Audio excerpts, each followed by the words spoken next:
L'Orchestre symphonique de Laval est tout près de mon cœur et ce matin ou aujourd'hui, on a l'occasion de parler avec le conseiller musical Jean Letarte. Bonjour, Jean. Bonjour Jean. Bonjour. Il est question évidemment de la saison 2023-2024, mais d'abord et avant tout, il y a un concert le 20 et je pense que Sylvie veut avoir plein de renseignements là-dessus. Alors, je vous laisse aller tous les deux. Vas-y. Oui, donc ce concert dirigé par Jacques Lacombe. Oui. Qu'est-ce qu'on va entendre?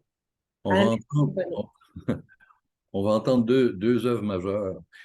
Une œuvre de Strauss qui n'est pas jouée souvent à l'OSL, une grosse œuvre de Strauss avec un gros effectif chez les Vents, Don Quichotte avec Stéphane Tétrault. Et l'autre œuvre, étant donné qu'on jouait à la Maison symphonique, on s'est dit que pourquoi pas profiter de l'orgue et de faire la troisième symphonie de Saint-Saëns avec orgue. Ça va finir la saison de façon grandiose dans une grande salle qui va donner pleinement valeur à l'Orchestre symphonique de Laval. Et qui sera à l'orgue? C'est Jean Villy. Jean Villy, c'est le titulaire de l'orgue de la Maison symphonique. OK. Ensuite, il va y avoir la saison d'été. Il y a quelques concerts pendant la saison d'été. Peux-tu nous en parler? Il y a deux concerts dans le cadre des zones musicales de la ville de Laval. Pas me mêler dans mes dates. Oui, c'est le 15 et le 16 août. Deux concerts avec des thématiques différentes. Le premier concert qui s'adresse à un public plus large, c'est une espèce de, sans paraphraser Jules Verne, c'est un tour d'Europe en 80 minutes. Alors, il y aura des œuvres, on va partir de la Méditerranée, on va monter jusqu'en Autriche, en passant par les îles britanniques, la Scandinavie, l'Europe centrale, pour aboutir à Vienne avec du Strauss et du Brahms. L'autre concert, ça s'appelle Classique des classiques. C'est toutes les mélodies que les gens connaissent par cœur, mais sans pouvoir mettre un nom, sans pouvoir les étiqueter.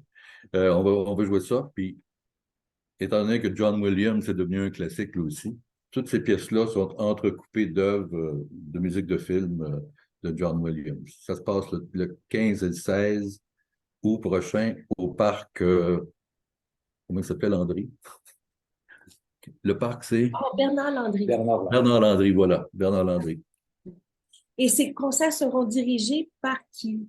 Seront dirigés par Adam Johnson, qui a été assistant-chef à l'OSM pendant un bout de temps, qui fait beaucoup de piges alentour, là. C'est un excellent... on va lui demander de diriger ça, ça va être super. Et maintenant vient de sortir la programmation pour la saison 2023-2024. Alors là, je te laisse parler. Je la présente ou j'en parle de façon générale? Essaye de la présenter, puis on va... Je vais faire une petite intro avant. Oui. Étant donné que je n'étais pas très familier avec l'organisation avant d'arriver au mois d'août, j'ai commencé par demander le catalogue des œuvres qui avaient été jouées précédemment. Il n'y en avait pas, alors je l'ai bâti sur les 7 ou 8 dernières saisons pour éviter de faire des redites, pour éviter de programmer quelque chose qui a été joué il y a 2 ans. Oui, c'est ça. Puis j'ai aussi demandé les rapports de billetterie pour voir ce qui fonctionnait bien à Laval. Non, mais quand on ne sait pas, il faut s'informer. Mais oui. J'ai fait ça aussi pour voir, il y avait des choses qui fonctionnent bien à Laval, des choses qui fonctionnent très bien à Laval. Là, j'essayais de voir ce qui fonctionnait le mieux, pour essayer de me baser là-dessus pour bâtir ma saison. Et le but étant de remplir nos salles, parce qu'on sait que depuis la pandémie, c'est difficile de remplir les salles. Le but était le but premier, c'est de récupérer les gens qu'on avait avant la pandémie et qui ont décidé ils n'ont peut-être pas décidé de ne plus revenir, peut-être qu'ils vont revenir, mais en tout cas, d'essayer d'avoir une programmation aguichante, disons. Exact, oui. Sans grande nouveauté, plutôt conventionnelle, disons, pour l'instant, pour justement attirer ces gens-là. Au point de vue soliste, je vous disais que j'avais été voir les rapports de billetterie, puis je me suis aperçu que Charles-Richard Hamelin, Stéphane Tétrault, Serey Salov, ça a bien fonctionné l'année passée avec Rachmaninoff. Lorraine Desmarais, ça avait très bien fonctionné quand elle a fait le concerto en fa. Donc, j'ai pris ces gens-là. Puis en plus, le comité de sélection pour le nouveau chef m'a recommandé d'engager 4 personnes que j'ai engagées. Puis il y avait d'autres personnes sur une autre liste qui étaient des gens qui étaient pris en considération pour le poste. Alors, j'ai engagé tous ces gens-là, puis ça a fait la programmation qui est sortie il y a quelques jours. J'avoue avoir été très curieux de voir comment se déclinerait la saison 2023-2024. Et d'après ce que j'ai vu, en tout cas, à mon point de vue, c'est réussi. Alors, allons-y, OK. partons le bal. Espérons que les gens vont être au rendez-vous.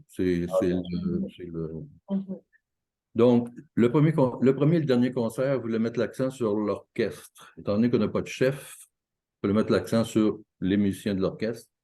Alors, la saison commence avec un concert qui s'appelle L'âme slave.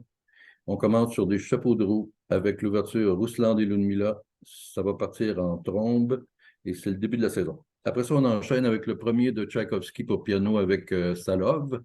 Puis on enchaîne avec une symphonie de Tchaïkovski, la 4e, qui, elle, met vraiment en vedette toutes les sections de l'orchestre. Et ce concert sera dirigé par Thomas Leduc-Moreau. Exactement. C'est un des 4 chefs dont on m'avait donné le nom pour les voir apparaître dans la programmation de cette année. Deuxième concert s'appelle Passion romantique. Là aussi, c'est un des chefs qu'on m'avait suggéré d'engager. Il s'appelle Andrew Crust. Et c'est Charles-Richard Hamelin qui va être le soliste. On commence le concert avec le concerto de Chopin, parce que c'est un grand et long concerto. Alors, ça va prendre toute la première partie. Après la pause, on enchaîne 2 œuvres qui sont en contraste. L'ouverture Manfred de Schumann, qui est très romantique, un peu noir, un peu intense. On enchaîne avec l'italienne de Mendelssohn, qui est l'italienne. C'est festif. C'est ça. Concert de Noël va dirigé par Julien Proulx. Ça s'appelle l'OSL en fête. Là aussi, le programme est divisé en 2 parties. La première partie, c'est plutôt traditionnel religieux, avec des chants de Noël, des trucs comme ça. Deuxième partie, c'est plutôt Noël profane, disons, avec des œuvres comme Sleigh Ride de Anderson, puis surtout la première suite de Casse-Noisette. 4e concert de cette série-là, c'est l'année prochaine, ou c'est cette année plutôt, le 100e anniversaire de naissance de Maria Callas. Oui. Alors, j'ai pensé faire un concert en hommage à la Callas avec... Maria Callas était célèbre à cause de bien des airs qu'elle a chantés, mais surtout 2 airs qu'elle a chantés. Sempre Libera de Traviata, puis Casta Diva de Norma. Donc, on fait ces deux airs-là, mais on va les habiller avec d'autres extraits de Traviata, puis d'autres extraits de Norma, pour finir avec des trucs chorales qui sont populaires, comme Va Pensiero de Nabucco, puis la fin du 2e acte de Aïda avec la marche triomphale, avec une soliste extraordinaire, Kirsten McKinnon. Elle va faire hommage à la... Elle va faire honneur à la... Le chœur de Laval sera Le chœur de Laval, voilà. Et puis, le chef... corrige, Sylvie, si j'en oublie. Hein. Oui, et le chef Simon Rivard pour l'occasion. Oui, lui aussi, c'est un des chefs qu'on m'a suggéré d'engager. On enchaîne avec Musique du Nouveau Monde, dirigé par Naomi Wu, qui a dirigé le dernier concert à l'OSL. On a bien aimé. Pardon? On a bien aimé. Naomi absolument, Wu, absolument. Oui, c'était très convaincant ce qu'elle a fait, surtout dans les conditions dans lesquelles elle les a fait. Oui, c'est ça. Donc, on commence par et c'est Lorraine Desmarais qui va faire le Rhapsody in Blues. On commence par une pièce de la regrettée Jocelyn Morlock, qui est décédée il y a 2 semaines, Oula Baloo. Après ça, on enchaîne avec une pièce d'une compositrice américaine, mais qui est de descendance péruvienne, je pense, mais sud-américaine. Et son œuvre s'appelle L'élégie andine. Ça, c'est le Nouveau Monde, on pense Nouveau Monde. On enchaîne avec Gershwin, Rhapsody in Blues. Après la pause, on fait Symphonie du Nouveau Monde.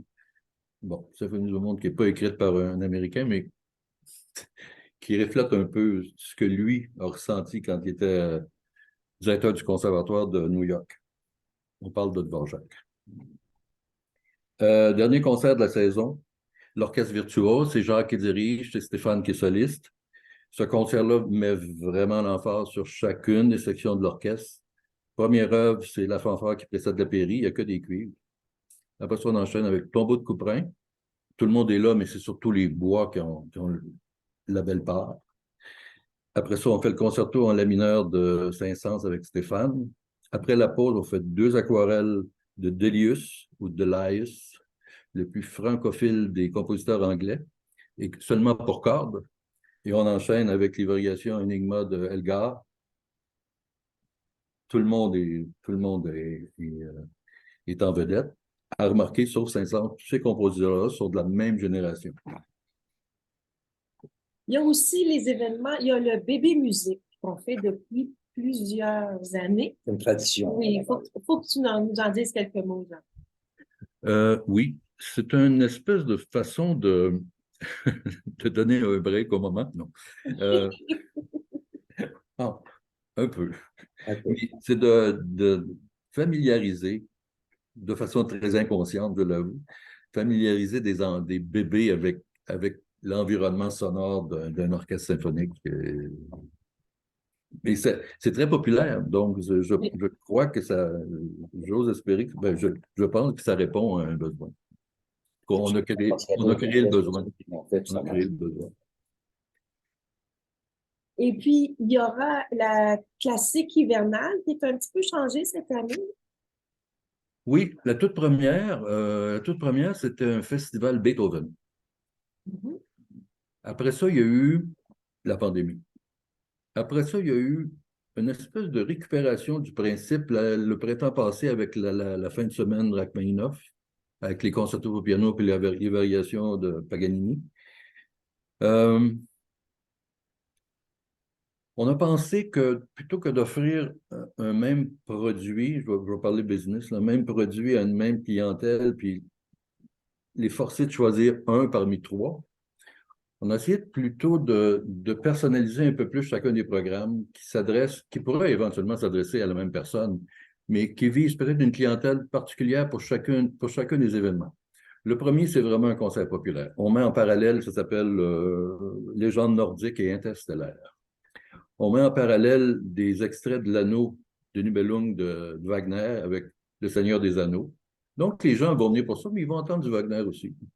L'autre partie, on met en parallèle 2 œuvres que Kubelik utilisait dans 2001, Odyssée de l'espace, le début de Alsos Prache, puis Danube bleu. Puis après ça, on joue des extraits de Star Wars. Les gens vont peut-être venir strictement pour Star Wars ou pour Le Seigneur des Anneaux, mais ils vont quand même entendre du Strauss, puis ils vont entendre du Wagner. Fait que bon, on fait peut-être une pierre deux coups. Il y a des cartes blanches aussi, Jean. Il y a 2 cartes blanches dans la saison. Il y en a 3. Il y en a 3. Il y en a 3. Il y en a 3 cette année, on vient en 3. L'année passée, il y avait beaucoup d'événements, mais il n'y en avait qu'un qui était joué par l'orchestre. On vient en 3, c'est l'orchestre. Ce ne sera pas l'orchestre au complet pour les 3. L'orchestre au complet va être pour le premier. Après ça, l'orchestre va être divisé en 2 pour faire les 2 autres. L'autre, le deuxième, c'est André Feher dirige Pulcinella. C'est un concert où c'est un peu de la musique baroque revisitée par des compositeurs du 20e siècle. Donc, on fait des danses et des airs anciens orchestrés par Respighi, pour cordes seulement. La suite Holberg de Grieg, ça aussi, c'est dans dans un style ancien, pour cordes aussi. Après la pause, on fait Pulcinella, mais contrairement à habituellement, on fait Pulcinella, on fait rien que la suite. Là, on fait Pulcinella au complet avec tous les numéros, avec 3 chanteurs et des danseurs. Donc, les gens vont voir comme on dit en anglais, the real McCoy. Ouais. Mais écoute, je trouve que la saison est bien choisie. Et je pense que... Oui, il faut dire qu'il y a Jean-Michel Malouf aussi qui... Oui, Jean-Michel Malouf va faire le premier concert et va diriger l'autre concert dont je vous parle tout de suite. Mm-hmm. Et celui-là était plutôt pensé pour la famille, avec un conte. On fait Pierre et le Loup, mais en début de programme, on fait aussi la symphonie classique de Prokofiev. On enchaîne avec un autre Respighi, les oiseaux. Ah, c'est beau ça. Ce qui est de particulier, c'est que et les oiseaux et le conte vont être illustrés par André Vallerand de Québec, Richard Vallerand de Québec, qui va venir en direct. Lui va être sur la scène, va tracer les dessins sur sa tablette, puis tout ça va être projeté au-dessus de l'orchestre. Puis l'autre nouveauté, ben, on a invité Barbada à faire la narration du conte Pierre et le Loup. Ceux Donc, qui un connaîtraient concert de pas, famille, disons. Un oui, concert ceux de qui famille. ne connaîtraient pas Barbada, c'est tellement dans l'actualité. Drag Si vous ne queen, connaissez pas raconte Barbada, des c'est que vous ne histoires. lisez pas les journaux.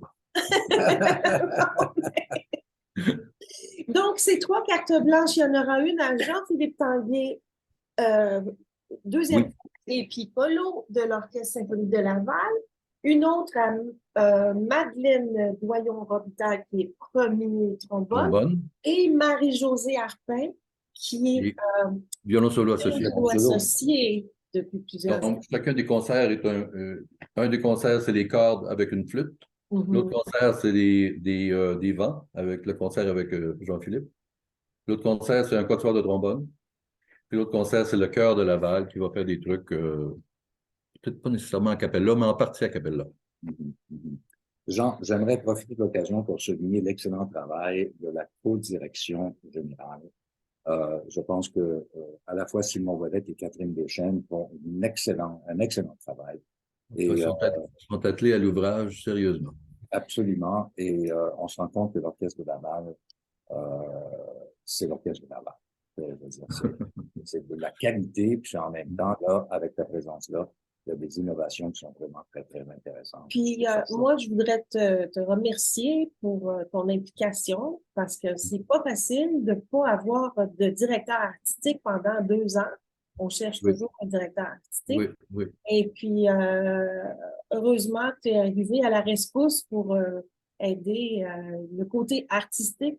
Oui. Puis, je pense au nom des musiciens de l'Orchestre de Laval, on peut te remercier. Merci beaucoup. Ouais. Merci. Merci. Et on se souhaite, Du public. oui, du Oui, public, que beaucoup les de gens public. reviennent en salle. Et puis, oui, oui. belle fin de saison, bel été et belle saison 2023-2024. Oui, je la souhaite à tout le Merci monde. Jean. Je vous en prie, infiniment. je vous en prie. Au revoir. Au À revoir. bientôt.